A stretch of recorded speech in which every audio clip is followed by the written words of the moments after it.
Melanjutkan video yang kemarin, di mana Bisu Tong dan keempat muridnya berusaha untuk menyelamatkan Sun Wukong, di mana Aoke dan Bailang saling bekerja sama untuk menghancurkan tiang-tiang penyegel. Aoke yang melihat Bailang sangat kesulitan, kemudian mengajari Bailang cara memanggil roh naga, di mana Bailang harus memiliki ketenangan dan harus menyatukan jiwanya bersama alam.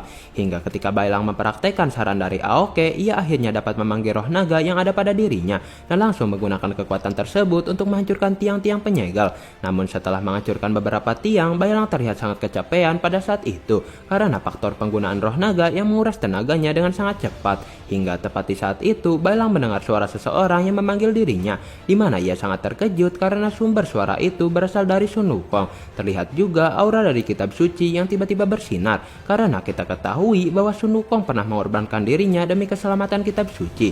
Sun Wukong kemudian sangat terkejut ketika melihat kitab suci yang berada pada Bailang, di mana Bailang menjawab bahwa dirinya ditugaskan melindungi kitab suci untuk dikembalikan ke surga barat. Bailang juga berkata mengenai Bisu Tong, Baji, dan Ujing yang berada di tempat itu, yang tak lain berniat menyelamatkan Sun Wukong dari segel batu jiwa. Mendengar perihal Bisu Tong seketika membuat Sun Wukong terlihat sangat kecewa karena Bisu Tong sempat tidak mempercayainya, yang menyebabkan Sun Wukong akhirnya terbunuh. Aoke yang melihat Bailang diam saja kemudian menyuruhnya untuk menghancurkan tiang-tiang lain, yang ternyata suara dari Sun Wukong hanya bisa didengar oleh Bailang saja. Hingga secara tak terduga Yilong tiba-tiba langsung menyerang Aoke dengan sebilah pisau, yang hal itu langsung membuat Aoke mengalami sebuah luka. Yilong kemudian berkata bahwa setelah kepergian Aoke, dirinya menjadi sangat bosan karena Aoke merupakan korban bully yang sudah ia anggap sebagai hiburan, dan karena sekarang Aoke telah kembali, maka dirinya akan membunuh Aoke dengan tangannya sendiri. Mendengar hal itu jelas membuat Aoke menjadi sangat emosi dan akan membalaskan perbuatan Yilong yang telah membuat masa kecilnya menjadi sangat menderita. Namun ketika mereka sedang bertarung, Aoling tiba-tiba datang dan mencoba menghentikan mereka, di mana Aoling bertanya mengenai maksud klan naga selatan yang menyegel Sun Wukong, padahal mereka sama sekali tidak ada sangkut pautnya dengan hal itu. Yilong kemudian menjawab bahwa benar klan naga selatan tidak memiliki urusan dengan Sun Wukong, namun klan naga selatan bekerja sama dengan surgawi dan menerima tugas untuk menyegel Sun Wukong. Yilong juga menjelaskan mengenai rencananya yang ingin menaklukkan seluruh klan naga dengan sebuah tujuan agar ayahnya, yaitu Raja Naga Selatan, bisa menjadi seorang pemimpin, karena ia yakin bahwa masa depan klan naga akan jauh lebih baik jika dipimpin oleh ayahnya. Ia juga mengungkapkan bahwa klan naga Selatanlah yang memberitahukan mengenai lokasi kitab suci, di mana mereka memberitahukan lokasi kitab suci yang tersembunyi di Gunung Tianyu, dan hal itu menyebabkan seluruh naga di Gunung Tianyu akhirnya harus tewas. Sementara Bailang sendiri langsung mengerahkan kekuatannya untuk menghancurkan tiang-tiang batu. Sun Wukong kemudian menyuruh Bailang untuk masuk ke dalam dadanya melalui sebuah celah. Hingga setelah agak lama memasuki celah tersebut, akhirnya ia dapat melihat tubuh Sun Wukong yang sudah tak bernyawa, dan terdapat sebuah pedang yang merupakan alat penyegel yang sesungguhnya. Wukong kemudian menyuruh Bailang untuk segera mencabut pedang yang menancap pada dirinya, maka segel itu akan musnah dan jiwa Sun Wukong akan terbebas kembali. Namun ketika Bailang akan mendekat, dirinya malah dicegah oleh Dewa Batu yang mirip dengan Dewa Bumi, di mana Dewa Batu berkata bahwa dirinya adalah penjaga dari tempat tersebut dan akan membunuh siapapun yang telah berani masuk ke tempat itu, di mana Bailang dikubur ke dalam bebatuan dan akan dijadikan makanan bagi iblis batu. Sementara Bisu Tong sendiri masih siap menghadapi Raja Naga yang terlihat kecapean. Namun Raja Naga kemudian berkata bahwa tugasnya untuk bertarung melawan Bisu Tong telah selesai. Dan tak selang lama, Dewa Erlang sang jenderal surgawi tiba-tiba datang ke tempat itu, di mana Raja Naga hanya mengulur waktu karena lawan Bisu Tong yang sebenarnya adalah Dewa Erlang, dan hal itu jelas membuat Bisu Tong menjadi sedikit terkejut. Dengan membawa beberapa pasukan, Dewa Erlang kemudian menjelaskan niatnya, yaitu untuk menangkap Bisu Tong karena telah berani menantang surgawi dengan membawa pergi kitab suci. Dewa Erlang kemudian memberi dua pilihan kepada Bisu Tong. Yang pertama yaitu ikut secara baik-baik ke surgawi, atau yang kedua berubah menjadi mayat. Bisu Tong kemudian membuat sendiri pilihannya yang ketiga, yaitu melanjutkan perjalanan untuk mengembalikan kitab suci. Ia juga kemudian berkata bahwa dirinya tidak takut kepada surgawi dan langsung menantang Dewa Erlang untuk melakukan pertarungan. Dewa Erlang yang merasa tertantang langsung menyerang Bisu Tong dengan menggunakan senjatanya, dan serangan pertama itu seketika langsung membuat Bisu Tong menjadi tidak berdaya. Hingga ketika Dewa Erlang akan membunuh Bisu Tong, Ujing seketika datang untuk menangkis serangan itu, dibarengi dengan serangan tinju Bisu Tong beserta serangan kejut yang berasal dari Baji, yang hal itu cukup memberikan perlawanan kepada Dewa Erlang. Dewa Erlang kemudian menyuruh semua prajuritnya untuk segera menyerang, dan langsung terjadi pertarungan sengit di antara mereka.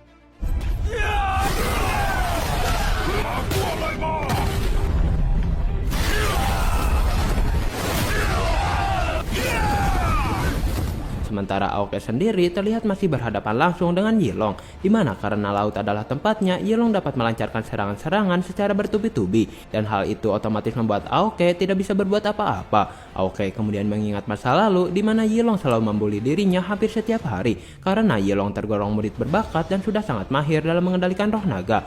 Berbanding terbalik dengan Aoke yang masih belum bisa melakukan apa-apa dan dianggap lemah, hingga kemudian datang murid lain yang tak lain merupakan Kakaso, di mana ia adalah murid teladan dan tergolong sangat berbakat. Berbeda dengan Yilong, Kakaso tergolong sangat baik hati dan tidak sombong, bahkan ia adalah orang pertama yang menganggap Aoke sebagai seorang teman.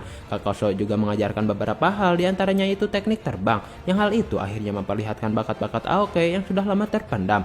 Kakaso juga berkata bahwa diri Aoke memiliki kekuatan yang istimewa, dan Aoke hanya perlu melatihnya untuk bisa menguasai kekuatan tersebut. Kembali ke masa kini, di mana Aoke mengeluarkan kekuatannya berupa listrik merah, di mana kekuatan itu mampu mematungkan seseorang yang terkena serangan tersebut. Aoke yang sudah sangat emosi kemudian ingin membalaskan dendamnya kepada Yilong, di mana ia membutakan satu mata Yilong, yaitu menusuknya dengan sebilah pisau, yang hal itu jelas membuat Yilong menjadi sangat kesakitan. Namun ketika Aoke akan melakukan yang lebih parah, datang kakak kandung Aoke, yaitu putra sulung Raja Naga Timur, yang langsung menepak bahu Aoke hingga tersadarkan diri. Sementara Bailang yang sedang terkubur kemudian secara tak terduga ditarik oleh sesuatu, yang ternyata itu adalah Dewa Bumi yang datang untuk menyelamatkan Bailang. Mengetahui ada penyusup lain jelas membuat Dewa Batu menjadi sangat geram, namun ia sedikit terkejut karena penyusup tersebut masih sejenis dengan dirinya. Mereka kemudian berbincang-bincang antara satu dengan yang lain, di mana Dewa Batu akhirnya bersedia untuk melepaskan Bailang, dan ia langsung bergegas pergi dari tempat itu. Tanpa basa-basi, Bailang kemudian langsung menemui jasad Sun Wukong yang masih tersegel, di mana ia kemudian mengerahkan semua kekuatannya untuk menarik pedang tersebut. Dan setelah pedang itu terlepas, akhirnya jiwa Sun Wukong berhasil terbebas dan siap untuk bereinkarnasi. Namun mengingat Bisutong masih mengalami pertempuran, dirinya kemudian meminjam tubuh Bailang untuk ia jadikan wadah, di mana ia akan melakukan pertarungan sebelum dirinya melakukan reinkarnasi. Sementara Bisutong in the Gang masih melawan pasukan surgawi pada saat itu, di mana Bisutong melawan Dewa Erlang yang terlihat sangat mengerikan.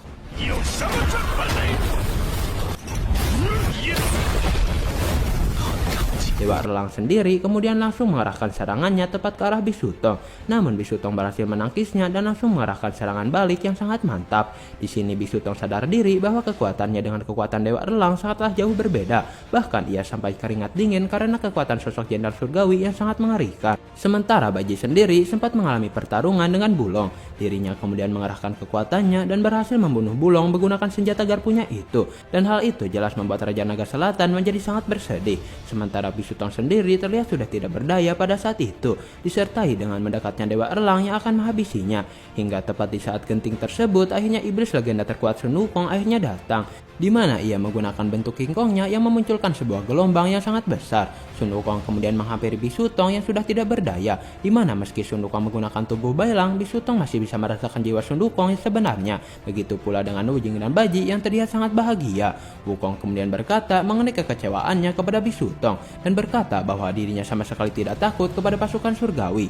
Dan bila dahulu Bisutong tidak membacakan mantra, mungkin dirinya sudah menghancurkan istana surgawi hingga musnah tak tersisa. Namun ia sangat tidak menyangka karena Bisutong telah mengkhianatinya dan membacakan mantra penyegel yang membuat dirinya akhirnya terbunuh. Bisutong yang mendengar hal tersebut jelas menjadi sangat bersedih, dan terlihat rasa penyesalan yang teramat besar dari wajah Bisutong. Sun Wukong yang melihat hal tersebut seketika langsung tersentuh dan memilih melupakan masa lalu yang sudah tidak penting untuk mereka sesali. Sun Wukong kemudian menyuruh gurunya untuk diam dan beristirahat, sementara masalah dengan surgawi biarkan ia yang menanganinya. Sun Wukong kemudian merasa sangat senang karena bisa berjumpa dengan musuh bebuyutannya, yaitu Dewa Erlang, dan berkata bahwa dirinya akan membunuh Dewa Erlang dengan tangannya sendiri. Dewa Erlang yang mendengar hal itu jelas menjadi sangat geram dan berkata bahwa Sun Wukong yang sekarang hanyalah sebuah roh, dan itu jelas bukanlah tandingan bagi dirinya.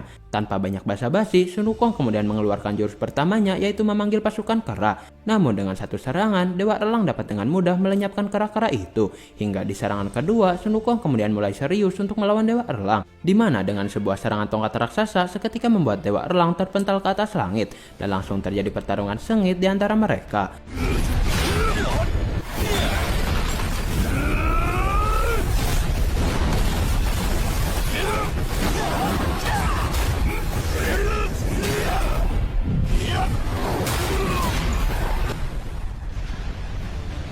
Sementara di daratan sendiri, kakak Aoke yang bernama Ojia menghampiri Raja Naga Selatan, di mana ia beserta dengan Yelong yang matanya sudah terluka. Raja Naga yang melihat hal itu jelas menjadi sangat emosi karena Bulong yang telah tewas dan ditambah lagi dengan Yelong yang mengalami luka. Raja Naga kemudian meminta keadilan kepada Ojia dan meminta agar Yelong bisa membalaskan dendamnya terhadap Aoke. Namun Ojia yang mendengar hal itu jelas sangat menolak dan berkata bahwa hukuman Aoke akan ditentukan oleh Raja Naga Timur. Ojia kemudian menemui Biksu Tong yang sedang beristirahat, di mana ia berkata akan membawa Aoke kembali ke istana Raja Naga Timur untuk menyelesaikan masalah keluarga yang sedang Aoke alami.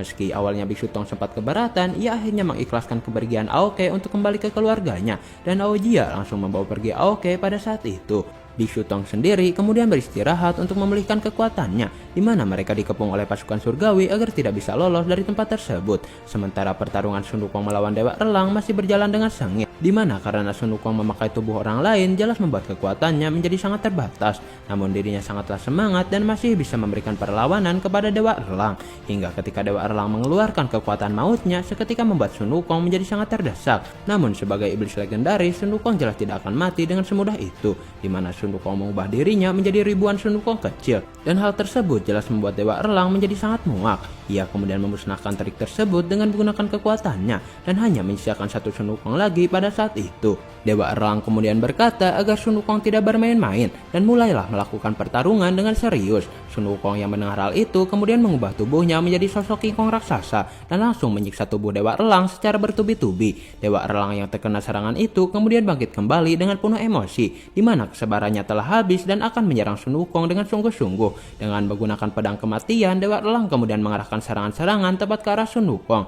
dan hal itu mampu membuat Sun Wukong menjadi sangat terdesak. Diakhiri dengan kekuatan terbesarnya yang seketika membuat Sun Wukong menjadi tidak berdaya. Namun betapa terkejutnya Dewa Erlang bahwa Sun Wukong yang barusan ia lawan ternyata hanyalah bayangan, karena Sun Wukong asli telah melarikan diri sewaktu mengeluarkan jurus bayangan tadi, dan hal itu jelas membuat Dewa Erlang merasa sangat dipermainkan. Raja Naga juga merasa aneh karena Biksu Tong beserta kedua muridnya yang sama sekali tidak bergerak, dan ketika ia mengeceknya ternyata itu hanyalah boneka pasir yang dibuat oleh Hu Jing. Sementara Biksu Tong dan yang lain terlihat berhasil melarikan diri dari tempat itu, di mana karena sudah merasa aman mereka kemudian memilih beristirahat di dekat sebuah danau.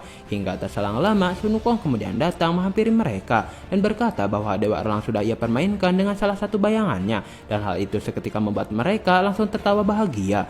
Namun suasana kebersamaan itu harus terhenti karena Sun Wukong harus segera pergi untuk melakukan reinkarnasi, dan ia berjanji akan menyusul Biksu Tong bila dirinya telah terlahir kembali. Hingga setelah mengucapkan salam perpisahan, jiwa Sun Wukong akhirnya menghilang dari tempat itu, yang membuat Biksu Tong dan yang lain menjadi sangat bersedih. Biksu Tong kemudian memegang mahkota penyegel Wukong dan melemparkannya ke tengah-tengah danau, karena ia berpikir bahwa Sun Wukong telah berubah dan tidak perlu ia atur lagi. Sementara Bailang yang sedang pingsan kemudian melihat Kyoyu yang berada dalam mimpinya. Hingga ketika ia terbangun, betapa terkejutnya Bailang karena cahaya dari kitab suci yang telah padam, yang ternyata kitab suci telah menjelma kembali menjadi wujud Kyoyu, dan episode season 2 pun akhirnya berakhir.